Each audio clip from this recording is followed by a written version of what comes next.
Darksiders War Mastered Edition launches on Wii U May 23rd. Is that real? Yeah. Yeah, that is real. What? Oh my god. That's a good way to start the podcast. Hey, hi everyone. What's up? This week is a fun one. Not for me though. As you can tell, I'm a little sick, and I'm hanging in there though. I'm not dead yet. I may hack a lung up possibly on this podcast. We will find out. That'll be a little treat for you guys. You get to hear that live. Ooh. And other than that, I am Indy Jacob, your host, and my co-host today are indie developer Scott Lee. Say your name. Hi, I'm Scott Lee. I do apologize if I'm a little woozy this podcast. Like I said, I am sick, and I sprayed a shit ton of Lysol down here, usually where I record and where I play my games and stuff. And I'm feeling a little lightheaded now. So, oh my! Why'd you do so much Lysol? Because I'm nasty and sick and gross, and I had to spray my couch and my chair and my bed and my desk area. And there's a lot of Lysol. It's hitting my brain. So it's gonna be an interesting episode, guys. And my other co-host is world-renowned YouTuber. You may know him as the NB himself, the big fat pink Nathaniel peach hater. Bandy. Donald Trump knows him. You know him. Your mom knows him. It's Nathaniel Bandy. Jacob, if I ever become a music artist, I want you to announce who I am every time. Absolutely. And it's going to be a fresh outtake every time. Oh. Well, that was a very interesting intro. I'm not really sure what all we're going to talk about today. It's you think some episodes are weird. You got no idea what's about to happen. I don't even know what's about to happen, so it's going to be fun. We got some stuff. The main thing I definitely know we all want to talk about this week is a little game that got a shitty rap that we all have been dying to talk about. And Nathaniel himself has played a good portion of it. And it is Yooka-Laylee. So, Yuka. Yuki. Yes, shout outs to Platonic for giving me a copy of that. I really appreciate it. Yes. That's very nice of them. And apparently you're actually following the embargo or something. Yes. Well, you're going to be you saying something about what? You're going to be following it too. The gameplay you're watching isn't allowed to be up before 1 p.m. April 10th. So, I mean, because this is Yooka-Laylee footage, as you can see. It's great. So, did they give a different embargo for YouTubers or something? Because like all the major media outlets just kind of barfed out their Yooka-Laylee review like 3 or 4 days ago. So I think what happened is, you're right, the major media outlets were allowed to post reviews, but if you pay attention, they aren't talking about the entire game. They're only showing off like 2 or 3 out of the 5 levels. And I think tomorrow after 1 p.m. we'll finally be able to show off everything the game has to offer. So I think that's the case. It's not that big a deal, honestly. I don't expect that many people to watch my Yooka-Laylee review, but I don't care because I freaking loved that game. I thought it was amazing. So well, that's good. Yeah, Which is you are on the other end of the spectrum. Yeah. So I'm sure you've because heard lots of reviews were mixed. Yeah, like a lot of people have been saying that Yooka-Laylee is just a mediocre game and that it hasn't evolved 3D platformers, which blows my mind because the whole point of Yooka-Laylee is to be like an old school 3D platformer. So why anybody would expect more than that doesn't make any sense to me. Yeah. But Yeah. You know what? I got to say something about this too. I'm honestly kind of annoyed by all of the reviews because Well, are you, Scott? Just tell us all about that. We've been seeing the gameplay for this game, and we've seen previews and trailers, and we've watched behind the scenes stuff, and we've read articles for months now about what this game is. And yes, it is a 90s platformer revival. Yes, it is full of indirect callbacks to the Banjo games, and everyone knew what to expect. We've even heard the soundtrack and the music and character voices and stuff for months leading up to the release. So it's not like this is any kind of surprise. A lot of the people who are complaining about these things, about this idea that, oh, it's not updated for the year 2017. Well, like, what the hell? Like, none of the stuff that you've been talking about in these reviews is any surprise. Like, it's the stuff you saw in the previews, but for some reason, everyone was quiet during the preview period. Everyone was quiet when they were sitting down, having interviews directly with the developers, talking all nice about it. And then all of a sudden, these reviews come out, and all over the place, everyone's just crapping all over Yooka-Laylee. And I don't get it. Some people are like saying, "Oh, well, maybe it's the JonTron controversy because they removed him from the game, and then there was a bunch of backlash." No, I don't think so. I think that there's like stuff that just doesn't make sense about the reviews. Yeah, I've personally only seen like I can't comment too much on it just because I personally haven't played it, but yeah, I don't want to cut you off, Nathaniel. You go ahead. Yeah, I was gonna say I've only seen 1 or 2 reviews, but I have seen the overall message, and it doesn't make sense to me because I actually have a Yooka-Laylee review coming out tomorrow on my channel, and the thing is, like, this game, it's basically Banjo 3E. Like, it's the next Banjo game that we all wanted. It plays the same, like just everything about it. It's so similar to that game. And if you don't like that style of game, then that's fine. That's not a big deal. But that's not necessarily a reason to be negative about the game. You know, if you don't like that genre, that's right. Just, I guess it's just not your thing. No, if you don't like that game, you can suck Yuka's dick. You can suck his dick. I mean, I don't get it because, like, we know what style of game it is, and we've known for a long time.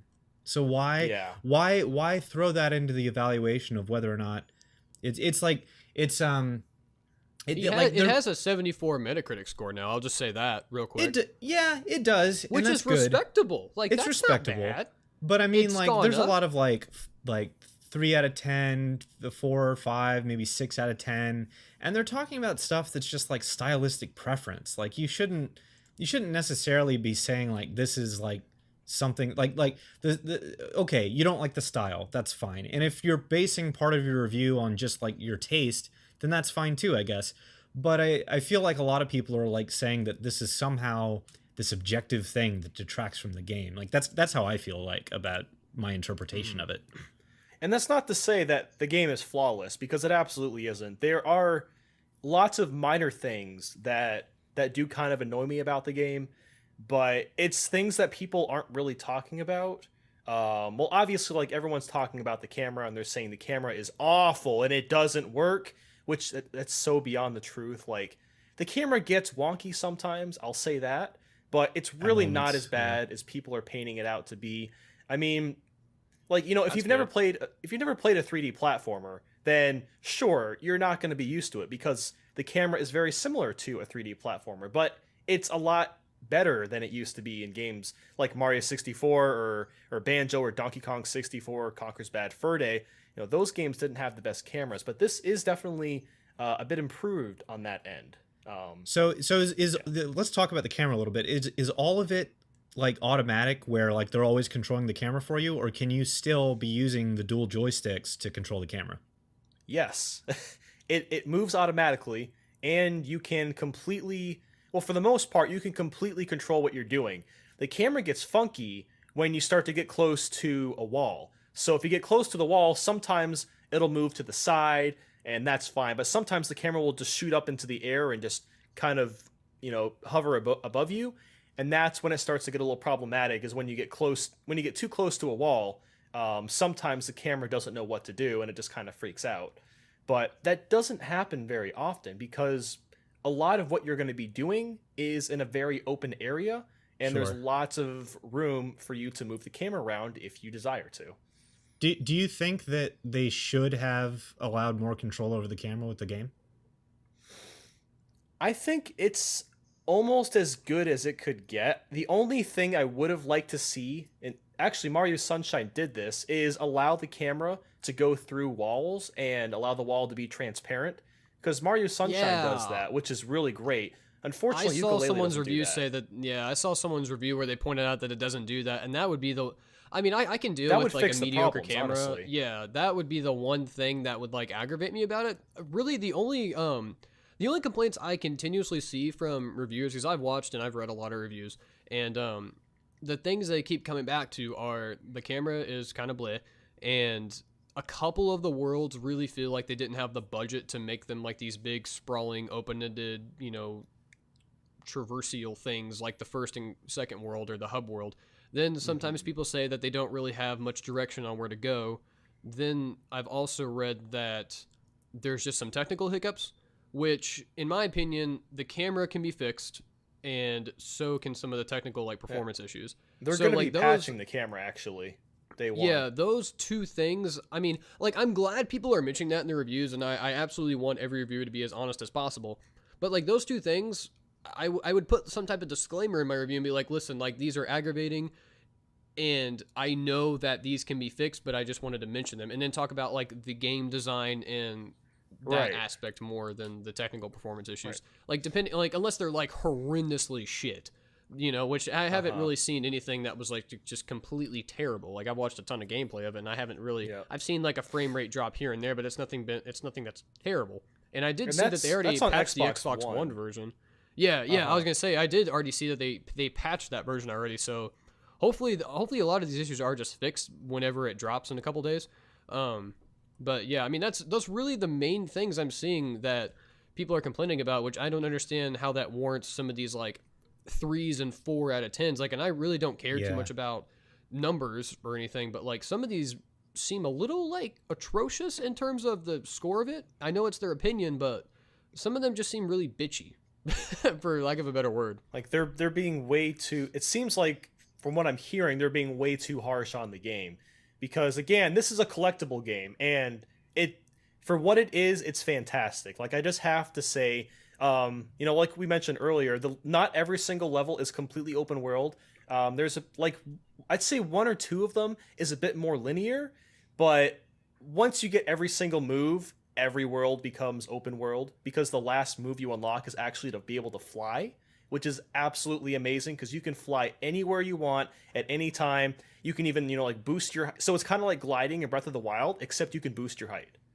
It's so and after much playing fun. Breath of the Wild, I want to be able to glide in every single game. Yep. And I'm actually replaying Dude. Twilight Princess right now, and it is bothering the shit out of me that I can't climb and I can't fly.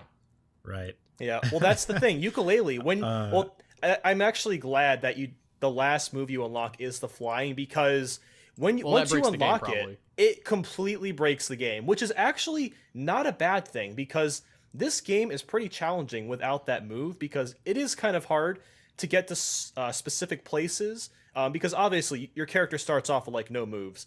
You get a couple of useful ones. I imagine you work to get that power up. Like I imagine that's like that takes time and dedication to get that experience. Like it took me like 15 hours to get there. Yeah, it took me a while. That was another one of the criticisms about the game, is that there's a lot of reviewers that are saying that this is not challenging enough. So like another question I would have for you is, do you feel like it really was challenging enough, and in places where it was challenging, was it challenging in a good way, where like it's challenging because like it is hard, but it also feels fair, if you know what I mean? Well, it really depends on the person. Since I'm kind of an idiot and I'm really bad at puzzles, I found a lot of the pages, the collectibles are called pages. Right. I thought it was kind of hard to get a good majority of them. Like some of them are really easy to get.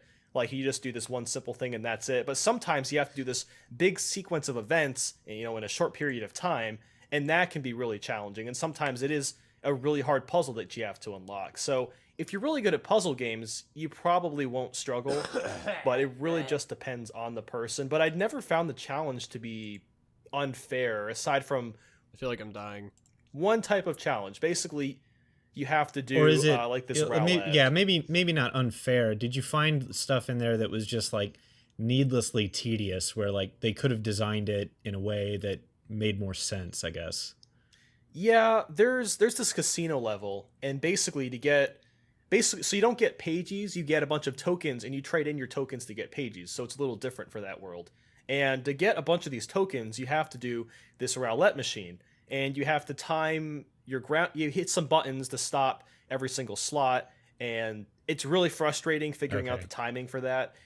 But that's the only circumstance where I found getting a pagey was like annoying or frustrating to me. Okay. So yeah, so you're telling me that people are overreacting on the internet? Right. Oh, I never would have guessed. Wow. I mean, that we shouldn't be surprised by that, should we? My mind is blown. I think the Lysol is like hit with the frontal lobe of my brain. Yeah, are you about to lose consciousness? I think it got there. Oh God. So what's your overall verdict on this game, Nathaniel? Because and another thing I wanted to ask about too is, offline you mentioned to us that you did get stuck a couple times and you had to reach out to Platonic because obviously because you're playing it so early, you can't just look up how to get around something. So yeah, I was wondering if maybe those were a couple of those tedious moments. Yes. So that's a part of the disadvantage. Basically every world is too big. A lot of people are saying that, and I definitely agree with that. I like that the game is really big, but the problem is, the first time through, it's a lot of fun. There's tons of things to collect. You'll get through, you'll play it for a little bit, get a bunch of pages, then move on to the next world. But later on, you're going to have to go back to these worlds, and that's when it starts to feel empty because there's not as many things to collect. It's just a lot of exploring, which isn't necessarily bad. But at the same time, it can get a little monotonous. And I was getting There's lost. not a lot to do while you're exploring, I guess. Yeah, exactly. And I was actually getting a little lost looking for the worlds. I'm not sure if, again, because I'm stupid or if it's just because the hub world is way too big, because it is a very, very large hub world. I personally hate it when hub worlds are really, really big. But that's just me. People probably won't get lost. I was probably just being dumb. But okay. Well, at least you admit that, I guess. But you liked the game at the end of the day. Oh yeah. I have to say, if you like Banjo-Kazooie or if you just like 3D platformers, get this game. It's absolutely worth it. You'll have a blast playing it, for sure. Fair enough. Does it make you wake up and scream, Yooka-Laylee? Yeah, do you wake up from in a cold sweat, screaming that in your sleep? I did last night, actually. It was great. Okay. Yeah. But then you feel all good afterward. I'm imagining him lifting up and there's sweat just pouring out from him and the camera zooms in on his face and then he looks over to his TV. And then Yooka with that face is just standing there that I tweeted on Twitter. Dear Jesus God, that was terrifying. Yeah. Yeah. No, that's a minor complaint, actually. Some of the animations are kind of not finished. Whenever Yooka sticks his tongue out, only his head bops forward and nothing else moves, and it looks really weird. I mean, seriously, this frontal drawing of Yooka actually scares me. I can't look at that anymore. Oh my God. Well, don't look at it, Jacob. I brought it up to torture myself, I guess. I don't know. The Lysol's not making sense right now. It's making me do weird things. But hopefully Jacob recovers from that soon. But I was gonna say, this is this feels, I guess, probably a lot more like an indie game though, doesn't it? Because I think a Rareware game would have had kind of a different polish than what this ended up with. I think there would have been more worlds for sure if this was made by a AAA developer. There would have probably been 8 worlds, something like that. But there is going to be DLC actually. And there probably would have been 100 people working on the game. I actually didn't know that there was going to be DLC. Have they said what's coming out? They have not announced it. When I was making my review, I checked their Kickstarter to see if there was going to be a DLC, and apparently they reached enough money to be able to come out with that. Yeah, stretch goal. Yeah. Oh, that's awesome. Don't know when that's really coming good. out, but my guess is it's going to be a brand new world or something like that. That'd be pretty cool, actually. Maybe we could get that and get a few patches that polish things up. Yeah, absolutely. Yeah. Hopefully the trailer for that, when that comes out, is a parody of A Whole New World from Aladdin. That would be funny. I think that's something you would put into one of your games, Jacob. Like if you were to design a game, you would do punny jokes like that. I might have to make a fan-made trailer for it. Dude, speaking of puns, this game is full of puns, and oh my god, like the dialogue is so funny. Like it's great. It's just like Banjo. It breaks the fourth wall all the time. It completely roasts the entire gaming industry throughout the whole game. It's amazing. Like I freaking loved the dialogue. It sounds like it has sass. Yeah. Good. We've been talking about this for like 20 minutes. Well, it is kind of like the number one thing that happened this past week. So I think it's fair that we've talked about it this much. It's an interesting game to talk about, though. There's a lot to say about it. Yeah. I'm glad that you're having fun. Like that makes me, as long as like people who like 3D platformers are enjoying it, then I know that I am more than likely going to be totally fine with it, and that makes me happy. And it hits Steam on, well, actually, yeah, I'm looking at the Steam page for it right now. It says April 11th, which might be the day that this podcast goes up. So I am going to get my copy the day it comes out. I've got it on PS4.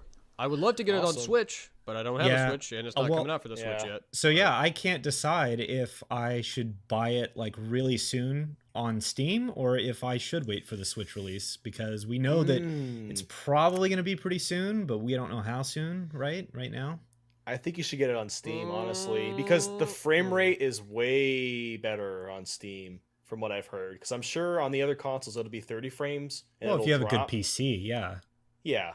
You have a good PC, though. I have an okay PC. It's aging quickly. I'm a pleb, so I play on consoles. I would play it on consoles if it wasn't having frame rate issues. I mean, I like Steam, like in general, just, you know, personally, and I like having my library and stuff there all in one place. You know, kind of like how Nintendo should do. But no one thinks that's funny, Scott. I'm really excited. Well, it's not funny. I mean, they seriously need to do it. We don't think that's very funny at all. But there's nothing funny about it. But yeah, so like I'm leaning toward, like, I don't know, maybe I will do PC first, or if there's a lot of uncertainty about waiting for that Switch release, then I'm just gonna go ahead and play it on PC with an Xbox controller. It probably works just fine that way. I know I'm gonna double dip. I don't even have the game yet. I know I'm gonna double dip for it, so I can play it on the go. You gonna double dip? I'm gonna double dip. Seriously, like, I know I'm gonna take one look at my PS4 version. I'm just gonna be like, you piece of shit, because I can't play it on the go. Yeah, once you get to that point, for sure. I already have that mindset. Like, there are things that I don't want to buy because I'm like, I know once I get a Switch, I'm gonna be mad that I have this on my shitty PS4. So, speaking of all of that, do you guys want to talk about how my Switch is broken? Oh yeah. Let's talk about that. So how did that happen? The world was shattered and the earth fell flat again whenever Scott revealed that his Switch was broken. I was so sad, dude. I was so sad for you. Like, I'm honestly like just terrible. angered by how many problems there have been, like, on the technical side of things. Like, yes, it's a console launch, and yes, I was expecting there to be problems. That's part of the reason why I didn't buy it. But there's just so many things. There's so many things that have been lining up. I'm like, Nintendo, like, I know you probably did a certain level of testing, but I mean, come on. Like, come on. I mean, this is just getting absurd to this point. It does feel... You're frying, like, your Switch is frying its cartridges, and then, like, it just wouldn't even turn on or something? So, no, the game cartridges, it turns out that the cartridges were fine. It was a problem with the console itself. But yeah, like, this was not one of the many problems we've heard about. It was not the left Joy-Con having sync issues, which they've resolved with a conductive foam. It was not dead pixels. It was not a scratch screen. It was not like something where, like, my console's just suddenly totally bricked. So, like, it still worked. And they're bending now. And they're bending now. And yeah, and apparently there's a bending issue from excessive heat. But yeah, like, it was it was not a situation where, like, I booted it up and, like, nothing worked. Like, if I took the Zelda cartridge out of the console and loaded up the main menu, it would boot to the main menu. I could play downloadable games. I could play anything digital. the screwed up thing about all of this is that it was only cartridges. It just suddenly like lost its ability to read my cartridges. So I went out and I bought a copy of Binding of Isaac Afterbirth Plus, hoping that just like maybe trying a different cartridge would work. Because I actually was, at first I was convinced that like my Zelda cartridge had just gotten like fried or something somehow, but no, that's not the case. So I called customer support with Nintendo, and they were like really helpful about it, and they told me like, well, yeah, it might be the cartridge, but we want to narrow it down first. So if you can like do that before we schedule a repair, because if it turns out if you can prove that it's just the cartridge like for yourself, then you can just send us the cartridge and, you know, we'll fix the cartridge. But otherwise you're going to have to send us everything. And unfortunately, because I was able to narrow it down to the console, I had to just like send them everything. So, and that, how long has that been? So I've been waiting since, I think close to a week now. When did I ship it? Well, anyway, they to their credit, to Nintendo's credit, they did pay for 2-day UPS Air.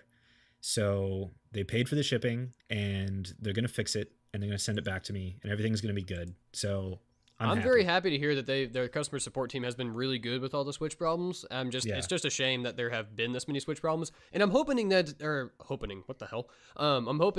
it's just kind of a vocal minority, and there's really not that many other issues. But I know like from you guys, I know Nathaniel, you said you had already scratched your screen, and Scott, I got a screen protector. So, like, that doesn't give me a lot of hope, but I'm hoping it's just a vocal little minority. Things. Like it's all these like tiny little just like defects and crap. Like like things that should have been tested out and worked out, and make me wonder, were they really planning on releasing it this holiday season?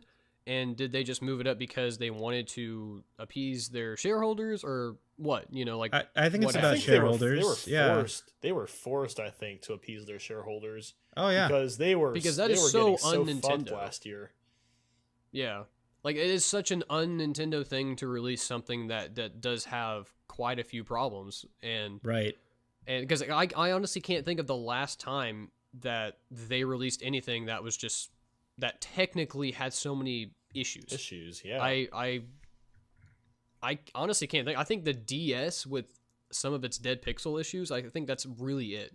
But even then, that was so few and far between, the DSs that had dead pixels. I can't think of a single time in history where something like technically was just crapping out on people a lot. So I don't know. Think they had no choice. They had to release that system. Yeah, and that's probably the unfortunate truth, but yeah, I don't know. I mean, hopefully, you get your Switch back and everything's fine. I'm hoping by the time I get around to get a Switch that all of these issues will have just kind of gone away. I'm planning on playing mine mostly docked, so this bending thing has me a little concerned. Has anyone actually narrowed down what that is? It's just overheating in like I don't even know if the bending thing is actually a thing, like myself, but I promise you, just on a slightly unrelated note, once you actually get the console, you will not play it primarily docked. I'm just telling you right now, I highly doubt that will happen. I think you're saying that now. I think once you get it in your hands, the light bulb is going to go off, because even with all these problems, and even with my own problems where I had to send this in for a repair, I still love the console, and I still love having that thing in my hands, like on the go. That's good. Like, I'm glad it hasn't harped on your love for the console at all. Like me, that would irritate the hell out of me. But I mean, I have like other things to play at the moment, so that's still another reason why I don't have one. I mean, I have Yooka-Laylee coming up, and then Rhyme is coming out, in a couple of months, or actually next month, and what else do I have? Oh, Outlast 2 is coming out soon, so I'm getting the physical copy of that with Outlast Trinity. So I mean, I have more than enough stuff to play right now. But the thing that sucks is I know I'm just going to be building up a library of Switch games that's just going to hit me like a freaking train in about 5 or 6 months, probably, whenever Fire Emblem Warriors comes out. That'll be amazing. I mean, because the way that like you're buying stuff like leading up to actually getting it, and then if you end up waiting all the way until holiday, there's going to be so much great stuff, like, and you're just going to be ready. Oh, I'm so ready. And like, I think I'm ready to want the console. Like, I legitimately am ready to want it. And there are things that I'm waiting on. Like, I'm hoping that Sega did say something about there being a physical release of Sonic Mania, hopefully. Like I'm buying that on Switch. Like that is absolutely a Switch must-have game.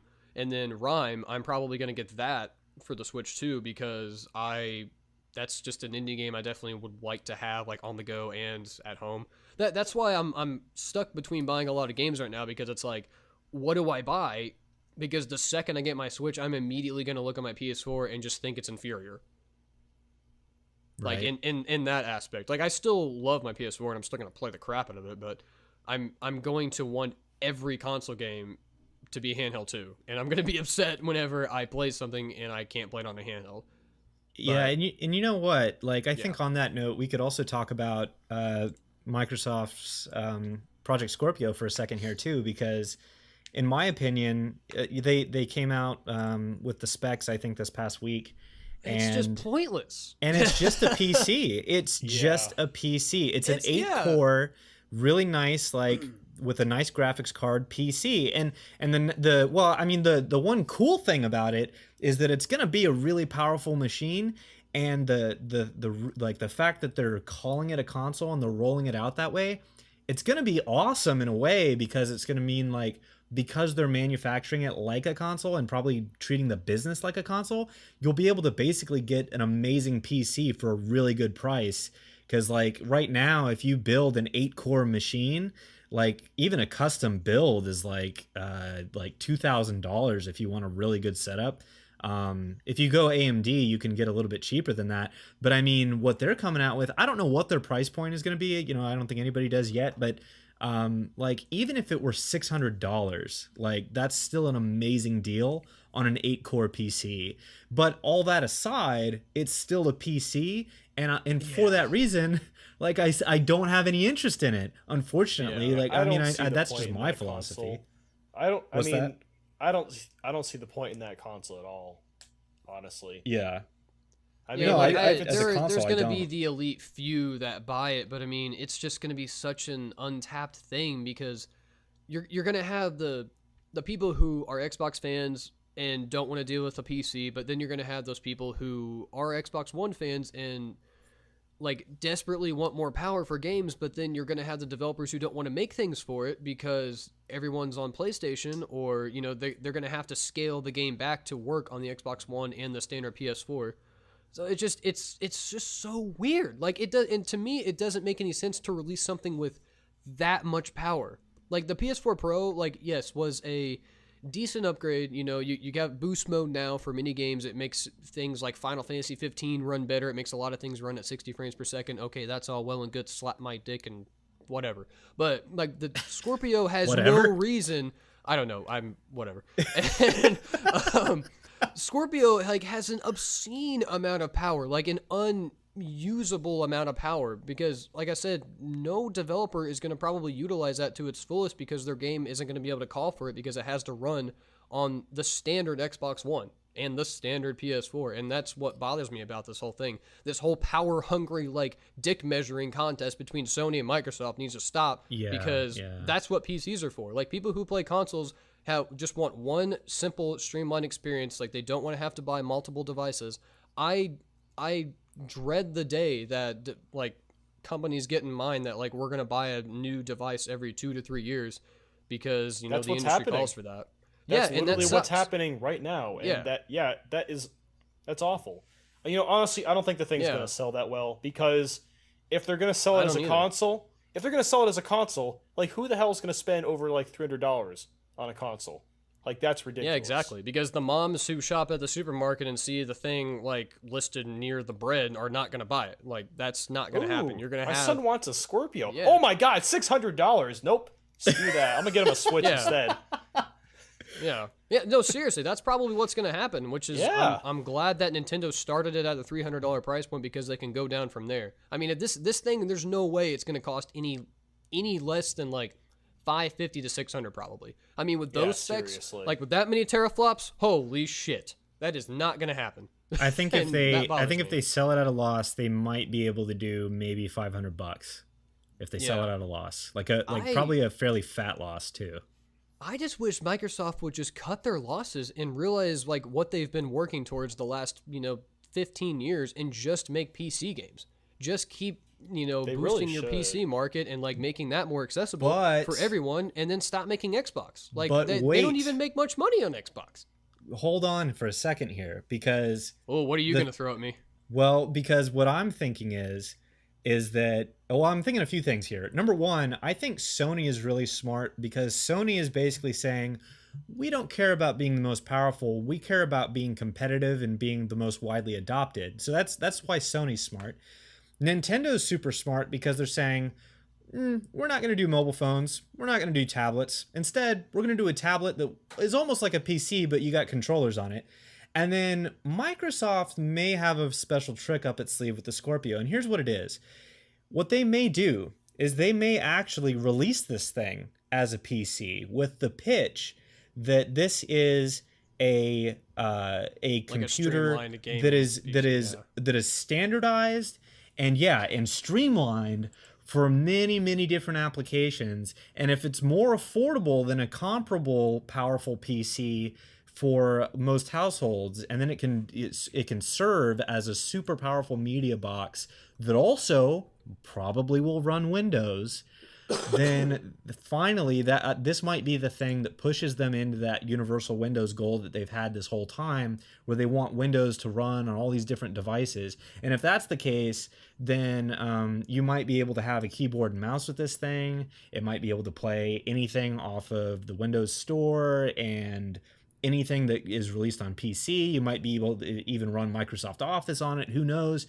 And it won't have to just be a console. It would basically just be a standardized, powerful PC that people would go after. And in that case, they would be selling to a different kind of market than what Sony and Nintendo are going for. And in that way, they might actually be doing a little bit of a Nintendo move, in the sense that, like, they're not going to worry about directly competing with Sony in that particular instance. They might be trying to go a different direction themselves.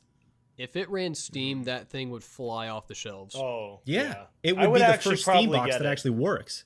Yeah, I would actually I probably might buy get it. one too. If it could run Like Steam, if I could get it, the Microsoft exclusives, even though they're few and far between in like the Sahara Desert, but if it could run that and then it could run Steam too, oh hell yeah, yeah, hell I would yeah, be down with a Steam box for sure. That's what they need to do. Just because they're at this really pivotal point now with their company where they could go ultra power thick manly man gaming PC, or they could just make a streamlined box like you were saying that appeals to the PC market and the people who maybe just want a little more power than the PS4 Pro. And if it could run Steam, like, to get those prices of games and to get that level of like gaming library on a box that you don't have to like custom build, that would be incredible. Yeah, I don't think it's going to run Steam, and the only reason I say that is because, like, Microsoft has taken a series of steps to try and, like, weed out Steam. They want to knock out Steam out of the market, and they want Windows Store to become the way that people buy games. Yeah, I don't think it's not going to happen. I don't think it's going to happen either, but I do know that, like, I mean, like Valve has specifically, like, commented on this fact that, like, Microsoft has been doing stuff with, like, their OS or, like, with browsers and stuff that's, like, making Steam harder to use, and it's like a deliberate attempt, it seems like, in some instances. I probably couldn't name examples off the top of my head talking about this, because I didn't know we were going to even bring up this topic, but we brought it up. Gabe Newell has been, like, really upset about kind of the way that Microsoft has approached Steam and supporting Steam. So I don't know. When you mess with Gabe, you made a mistake. I think that mess with Gabe. They definitely should support Steam, but I don't know if they necessarily would. Yeah. So. Dude, yeah, because Steam was on the Switch. Oh my god. Yeah. Oh, goddamn. Steam needs to be on everything. Yeah, for real. It really should be. I agree. But if we saw what happened the last time, two different rivalry gaming companies tried to work together and split apart. One of them was very successful, and the other one, like, got dicked, and that would be the old story of Sony and Nintendo, where Sony went on to just plow them consistently generation after generation, and Nintendo's kind of only still alive because of their handhelds. Well, yeah, and Microsoft is only really still in the market. Like Sony's been beating Microsoft as well at consoles, And they've been doing it for multiple generations as well. And so Microsoft has to basically be like, if Xbox is going to be a legitimate part of our business where like we actually have a foothold in the market, then we have to do something else. And Scorpio might be it. Yeah. Yeah, who knows? In other words, it might not just be an arms race at this point. They might actually be trying to go a strategic direction. But it is possible they are still just releasing a really powerful Xbox. Yeah. We'll find out in a couple months. Yeah. E3. And I did slightly over-exaggerate. I still think Nintendo would be in the race even if they didn't have their handhelds, but they wouldn't have as big of a stronghold. I think Nintendo's just a handheld company at this point. I mean, I've said it repeatedly that I think the Switch is just a handheld. From this point on, yeah, I am down for that. If they just continually release, newer and different and more unique handhelds that can dock into home consoles, I think that's their market. Like that's what I've wanted them to do for, almost a decade now, and I'm glad they're finally doing it. And now that the technology is there, I could not be happier that they're doing that, and I can't wait to get my hands on it. I am really excited. I want them to do handhelds and PC. I want Nintendo on Steam, and I want it now. I think that would be amazing. And I want Nintendo controllers for PC, too, like officially supported. I thought the Switch Pro Controller was. It's not officially supported. It's not officially supported, but you can pair it. And you can pair the Joy-Cons, too. Easily? Yeah, actually pretty easily. I saw a 3-minute video of someone doing it, and it took like 3 steps. Oh, okay. Well, that's that. It's not that hard, yeah.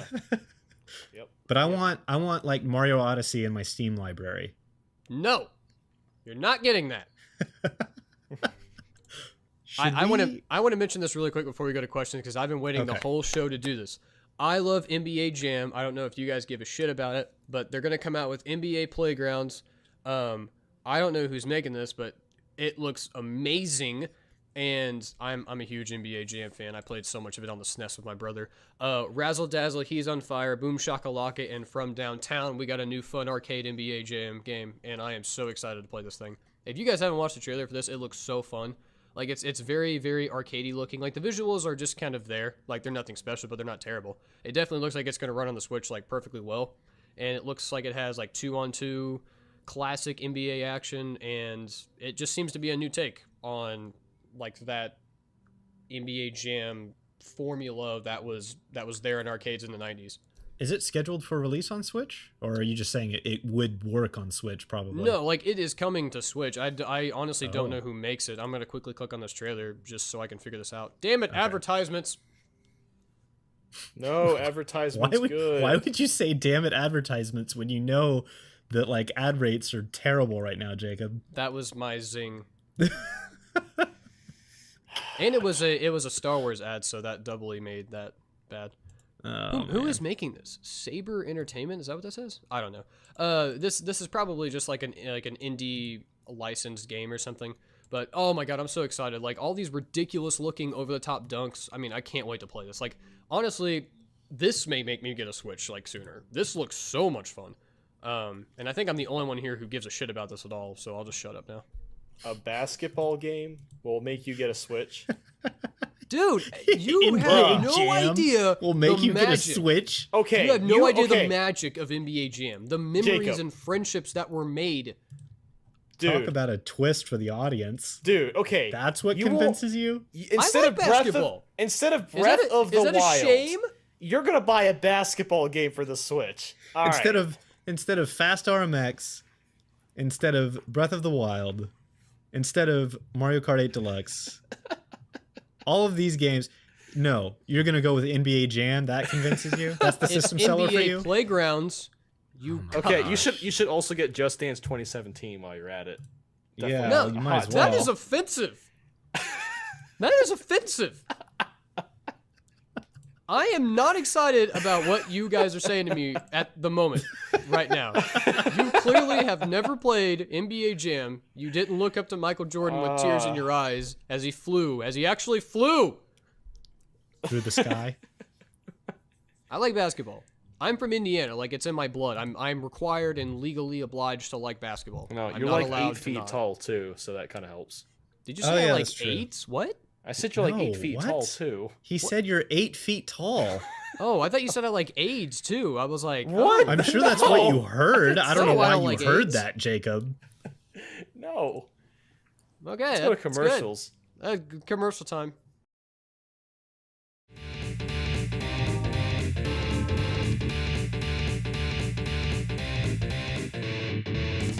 So my uncle, who had an afro in the 70s, I did make a joke about this in one of my most recent videos.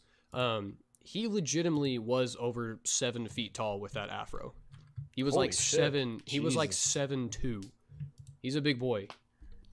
He's Oh, like he's like yeah. 6. He's like 6'8" or 6'7" normally, but like that afro was like 6 inches tall. Dude, it was amazing. And he's white. He's white. Like, it was incredible. It was beautiful. Like, I wish I could have like lived to have felt it. That's crazy. We're back, by the way. I just felt like mentioning that. Okay. Should I read questions? Should I read off Yeah, the you first can. one? I just want to mention really quick. I don't really have much to say on this. I just thought it was cool. An official Shovel Knight art book is in the making, and it's launching late this summer. And who is making this? It's 184 pages, so it's like pretty beefy. It's at Holy least decent. crap. I'm probably gonna have to get it. I'm assuming that Yacht Club Games is gonna provide like all of it. I don't know who's actually publishing it though. I just thought that was neat, and we were talking about AIDS and other things during the actual show, so I didn't get to mention it. So Yeah. I will throw that out there now. And just another callback to NBA Jam. He just got his degree from Duncan on You. So with that being said, you can now mention some of the questions. This anonymous question says, this is for Nathaniel. Would you buy a Mario Kart game that included all of the best tracks, items, and gameplay, but the entire roster was just Marios No. and Peaches in different metallic skins? No. Baby I wouldn't buy it. Mario, Mario, Purple God. Iron Peach. That sounds like a nightmare. This is what I get for tweeting out to, make a question. I don't know. That sounds like an amazing game to me. I would love to see like a Mario Kart 8 mod that just had all metallic Marios and Peaches. That's great. I don't want it.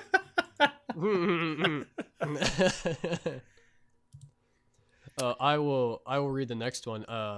Aaron, I'm guessing this is Rottful Master, asks, what's the best beverage? Coffee. Red Bull. I guess best in terms of taste for me would be Dr. Pepper. Best in terms of how good it is for my body, just some good old water. Just some good old water. Dude, Red Bull's good for my Next body. question. Yeah, that was real deep. Rottful Master also asked, what's the worst fast food joint? What's it called? Long John Silver's. Oh, yeah, that's bad. Oh, that's bad.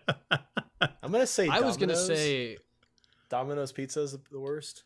I was going to say Grandy's just because, like, I feel like an actual tumor is forming in me when I eat it, but it tastes good. But Long John Silver's is probably both of those with a side of diabetes. It's just not, I don't know. I've just never liked it. It's not good to me. Domino's, on the other hand, is amazing, and I don't care what Nathaniel says. Domino's is good. Well, depending on what you get, I mean, some of their pizzas are shit.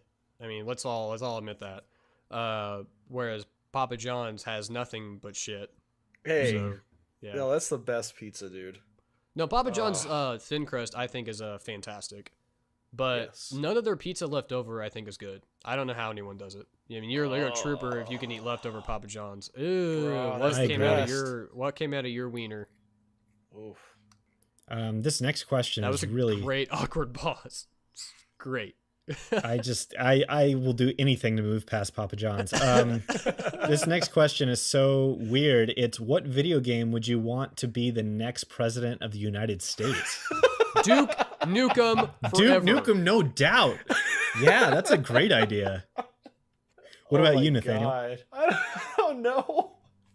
That is the weirdest question we've ever Honestly, gotten on we this kind of show. have like a really bad, like terrible Duke Nukem type of person now, so I don't know. Maybe it wouldn't be that funny. I would say that or Yooka-Laylee, just so instead of having to say the Pledge of Allegiance, I could just say the Yooka-Laylee rap. Next question. Oh, that's true too. That is true. Yes. Do you think Nintendo will ever get rid of their YouTube creators program? Yes, I do. Yeah, oh, and that eventually. question was from Butterboy Dean, by the way. Dude. That's always so fun to do. Dude. Yeah, What I up, think Dean? they'll get rid of it Yeah, I eventually. really hope so. It needs to go. It's just a joke. I mean, it really is. It's just a joke. Yeah, 60-40 split, or a 70-30 split. Like, they're literally just robbing you at that point. Yeah, They're doing especially nothing now else. with how little a lot of YouTubers are getting. I mean, this is just like a baseball bat to the face. Bigger slap. I in the think face. I think You're already they'll get starving rid on of the it. side of the road, and this is I just think they'll get Nintendo rid of it slapping because you. they're going to have to embrace social media, and when they Yeah. do that, the creators program just won't make any sense anymore. Because, like, if you have an open policy, why do you need the creators program? You can just be open. Basically. I hope so Exactly. badly that with the release of like Splatoon 2 and Super Mario Odyssey, Minecraft getting another re-release on the Switch, I just hope so badly this is the year that Nintendo just fully embraces YouTube and game sharing, especially with their actual share button being on their console, and it's going to have video support like soon. Yeah. Like, please just let this be the year that Nintendo wakes up and realizes that there is a gold mine of free advertising out here. Free! You have Free to advertising! wonder. You have to wonder how much ad revenue they get from all that content claim too. Like, it's probably a lot. Like, they probably have, like, there's probably a whole section of their business we don't know about that's generating just money doubt it. from ad rev. Honestly, It's probably I bigger than you doubt it. think, honestly. Well, Yeah, there's it might so be a many couple people who million. don't. Yeah, there's so many people who don't show Nintendo gameplay and talk about Yeah. Nintendo because of that. So, like, You it's know, probably gone down tremendously in the past couple of years. Yeah, The thing it, is, you know, it they- disincentivizes it. They can make a few million off of others' videos, but they could also, quadruple that amount just by letting people make content and not get it claimed. Encourage us Yeah, to make Nintendo exactly. content. Like, how amazing would it be if the Pewds himself got to make Nintendo videos? Yeah, or like as an example, Angry Joe, he finally put out a Nintendo video. He did a Breath of the Wild angry review.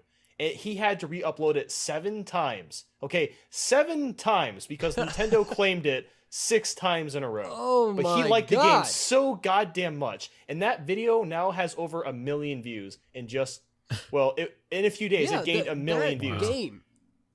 That's That game crazy. is Like, this selling is- so well and staying in the public eye because of just internet. Because of the And this internet, is- like, constantly advertising it for free because they really don't advertise that game that much on TV. I mean, Yeah. I see more adverts for 1-2 Switch and Mario Kart 8 Deluxe, which isn't even out yet, than Breath of the Wild. Yeah. I don't know why they're advertising 1-2 Switch so much. It's such a garbage game. Well, probably because the sales are terrible. They want to, like, sell it so they can Yeah. deplete their stock of it. But there's probably tons of copies on the shelves. Oh, yeah, I'm sure there's a massive warehouse full in Seattle just of 1-2 Switch. So they're probably trying to buy their way out of that stock. Yeah, that way they don't guess. have to pull an Atari and dump it in the desert. Yeah. They're going to have to, and then they're going to have to make a documentary about it like 30 years from now about Yep. how 1-2 Switch wasn't really that bad. And they have to go searching for the landfill that 1-2 Switch copies were dumped into. I'm just kidding. That's never going to happen. No, it's bad. Mhm. It's never not going to be good. I'm just It saying. has no redeeming qualities. It is so shit. Well, I think we got time for one more or maybe 2 more here. I think we should try and get through like 3 at least, because I think we just go ahead we'll try. You're delaying time. Sorry. Yes, talk about more than just Nintendo. You all have terrible taste in games. Really though, what's your all-time favorite? Wow. You'll love I- this podcast because we I am talked about so Yooka the sorry. whole time. I did not read that correctly at all. Holy hell. What Scott, the You want me to fuck? read it? Can you read that, Scott? Thank you. I can read it. It's from Xenos the Game. It says, yes, talk about more than just Nintendo. You all have terrible taste in games. Smiley face. Really, though, what's all your favorite non-Nintendo games? My brain like just went into a pile of mush. Turned off. So, should we talk about what our like all-time non-Nintendo favorites are, or what our current favorites, or both? Because I could definitely list off many. Yeah, I Current. have many. Current, I would say Ooh. Probably still Rocket League. Or yeah, that's good. I mean, I guess this is still current, but like Kingdom Hearts. I mean, that's always a gold mine of fun and love and friendship. Wow. Yeah. And Galaga's a timeless classic that we all should love and adore. And yeah. What about you, Nathaniel? I mean, I guess currently I'm gonna say Yooka-Laylee. I'm a huge fan of that game. Wow. Yeah, Rocket League. I like that one too. Resident Evil 7. That's a current game. That's a good game. That's on par with Breath of the Wild. I don't care what you guys say. Sure. Okay. I guess that's all I can think of right now. The games that actually inspired me to become a developer are not Nintendo games. You can talk about them RTSs that no one cares about, Scott. No, like the Is that what you're going to talk about? The number one game that got me into development was Free Space 2, which is a space sim. But like a lot of games like it, like X-Wing versus TIE Fighter and Wing Commander and stuff like that.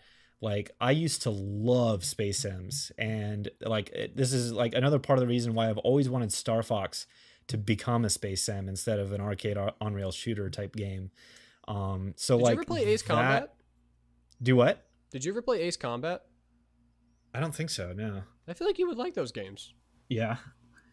So like, I would definitely say, I would definitely say that game. And I'm trying to think of like a more current non-Nintendo game that I'm really into. A lot of PC stuff. Democracy 3, which by PC I do not mean politically correct, and I would say Democracy 3 is not a politically correct game.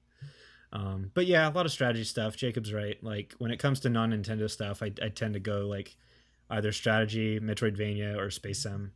Oh, Axiom Verge, man. I would say that's pretty amazing. Which, like Darksiders War Master Edition, is getting a Wii U release. I would just like to say that. It already got a Wii U release, actually. Yeah, it's already available. It's getting a Wii U physical release, I would like to say.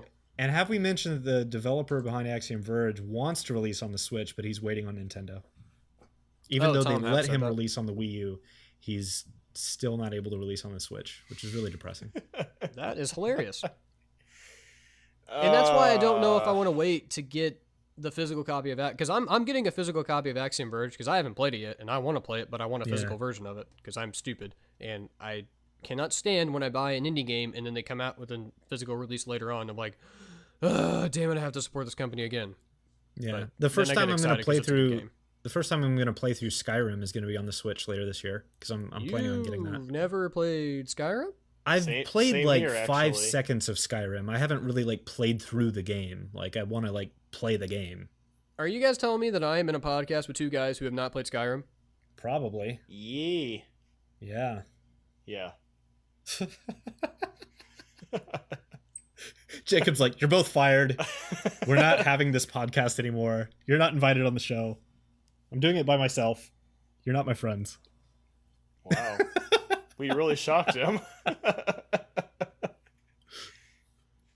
That legitimately like broke my brain. Can we get through a couple more questions, please? We still have a lot of questions I want to get through. I don't think I even have it in me. All right, Scott, read us one more question. Okay. After what you just said. This is from Diffuse Lemur 9. Do you have any hobbies that aren't video game related? Yeah. Well, I mean, I used to actually have a lot more hobbies. Are there other hobbies?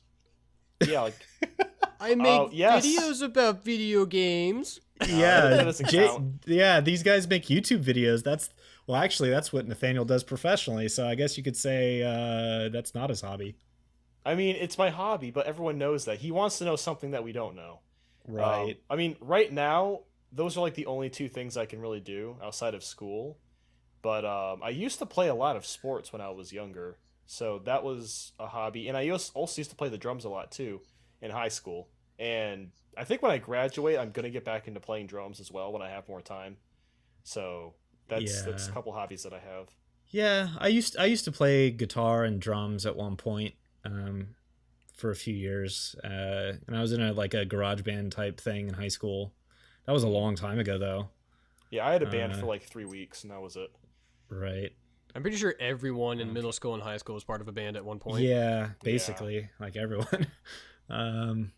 It is fun though. Like every once in a while, I still get out a guitar and jam a little bit, but it's very, very rare. And like now, when I'm playing on guitar, I'm actually thinking about like what music is going to be going into my game. So like that's what's on my brain the whole time. Yeah. I played a lot of sports growing up and through college, and then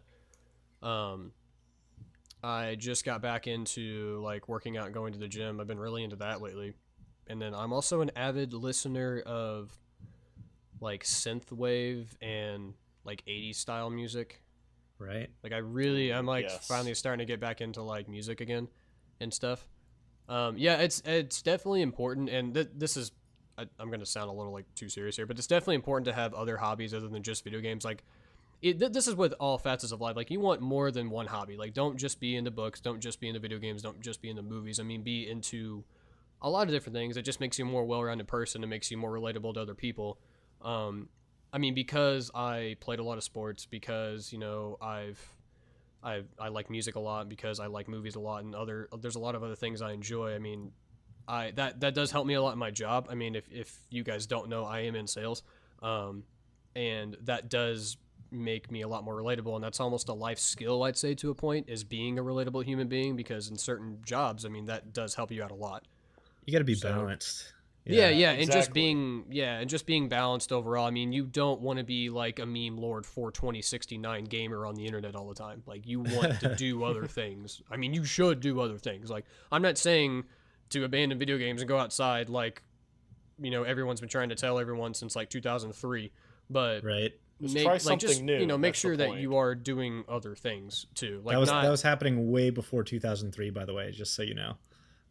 Yeah, it definitely was. That's just whenever I started noticing it more. I was being told that back in like 93, 94, and then my brothers, like my older brothers, they were being told that like back during the late 80s, like stop, put the controller down and go get some sun. Yeah. You're getting too pale. Yeah. Yeah. It is very important to be outside and mingle. Yeah, like I was never into sports, and it's also like really difficult for me in my case because I go to the office, I write code all day for work, and then like I come home and like I'll write code for the game, and I guess you could call like game development a little bit of a hobby, just because like it's not what I make most of my living from, but like, or any of my living from at the moment, but it probably will be in the future.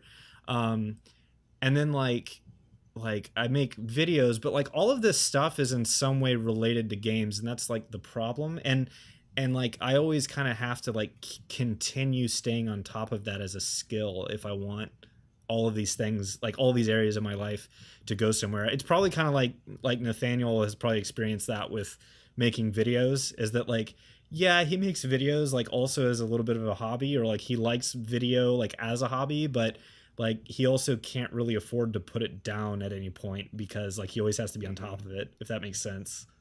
Yeah, especially with something like YouTube, where the algorithm wants you to upload once a day. Like that's what the algorithm wants. It's how you grow. Algorithm. Yeah, exactly. He chose the path of perpetual torment. Yeah, that's how I feel. I'd like to do that The with my voice too, YouTube but I actually think algorithm. that I would probably cough too much, so I'm not going to try that. Yeah, you got to be careful. If you push yourself too hard, you'll definitely cough. Well, this was an Yeah. awesome podcast. I'd I'm hack happy so with it. much. Yes. Yeah. I think this was grand. And we did not get to everyone's questions, but we will definitely pick up where we left off next week. Of course, Jacob forgot to mention it, but make sure you submit your questions or your requested topics for us at ask.fm/digicades. Yeah.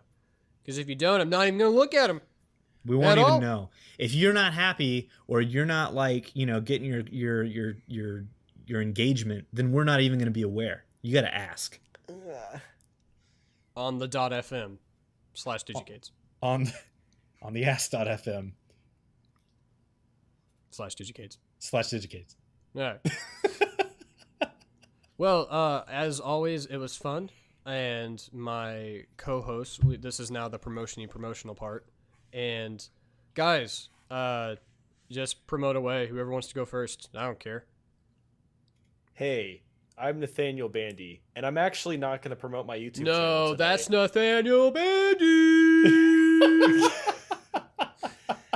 Anyway, I'm not going to promote my YouTube channel because I want you to check out my Patreon, because YouTube ad rev is like, oh, you lol, e-beggar. fuck you. You e-beggar. No, okay. In case you didn't know, like every single big advertiser left YouTube, and now ad rev is like, lol, fuck it, we don't care. So if you want to support me, please check out my Patreon. If you like the rewards, cool. If not, that's fine. Then just subscribe to my channel, I guess. But yeah, Patreon. Yeah, if you have $1, you can float his way every month. He would greatly appreciate that. I would promote the Digicast Patreon if we had one, but I am currently waiting until I feel that what I make is even worth it. So I will let you know when that happens. At some But point. Scott, you also do a thing and some other things. So tell the world about those things that you do. So actually, we didn't talk about it, but this past week I announced the name of my game, and the name of it is Age of Nomads. And you can find details about it at ageofnomads.com. There's also the IndieDB page, which you can look up. If you just Google IndieDB Age of Nomads, you'll find it there toward the top of the results. Yeah, you almost had a heart attack the other night when you were watching it was really exciting. Yeah, like the go live night of the IndieDB page for Age of Nomads, I got up to number 8 in the popularity rankings for that day. I was up there above Five Nights at Freddy. I was right next to this Dragon Ball Z game, Cattails, all of these really, really like much more well-known titles. And for just a brief moment, I was there at the top of the ranks with them on IndieDB, and that was kind of amazing and inspirational for me. But yeah, definitely go check that out. I also do Gamefinity here on the channel. Make sure you subscribe if this is your first time listening to the podcast. Make sure you check out the playlist that we have set up. And if you're wondering why you should even go support Nathaniel on his Patreon, you do still need to go watch some of his content. You can look him up on YouTube at Nathaniel Bandy. Also, make sure this video gets at least 5 likes. 5 likes. Let's get 5 likes, okay? 5 likes.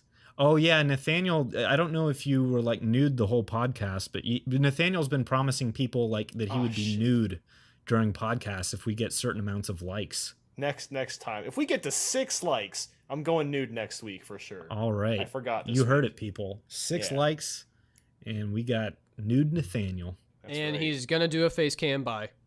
Yeah.